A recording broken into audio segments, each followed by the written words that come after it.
po akong update tungkol sa iba't ibang kaso tungkol sa flood control na mga problema sa mga iba't ibang kontrata. Ipapaabot ko po sa inyo na ang 96.5 million na Ghost Flood Project sa Davao Occidental, naglabas na ng warrant of arrest ang korte laban sa 10 pangunahing Oh, yun naman pala, warrant of arrest, no? Pero marami pa ring tao nanghihingi pa ng masigit pa, no? Gusto, hindi, pero ako din naman, no? I admit, no, I'm one of the guys or I'm one of the people na gusto ko sana nga merong makulong na medyo may mas bigatin pa kaysa sa DPWH Chuck Chenis lang, di ba? Oh.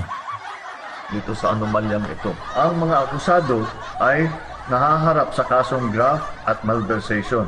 Ito pong mga kasong ito, hindi po bailable ito. Hindi pwedeng bayaran ang kanilang para sila'y makalabas sa kulungan. Kabilang na po rito si Sara Diskaya na sa kasalukuyan ay nasa kustodiya ng NBI. Bukod dito, may 8 opisyal pa ng DPWH ang nagpahayag na kagustuhan nilang sumuko. Ito po ay patuloy namin ang gagawin at simula lang po ito at patuloy namin imbestigahan at kakasuhan lahat po ng may kinalaman sa mga iskandalo na nakikita natin palakpakan. sa mga flood control project.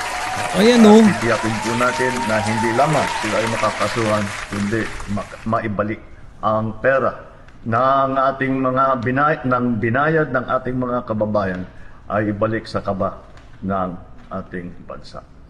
At maraming salamat po at magandang araw po sa inyo. Pero sa tingin ko medyo sa tingin ko medyo nagtatampo si PBBM. Gusto siguro talaga ni PBBM may makulong.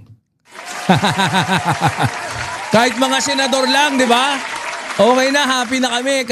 Okay, congressman muna. Masaya na kami niyan. Ha?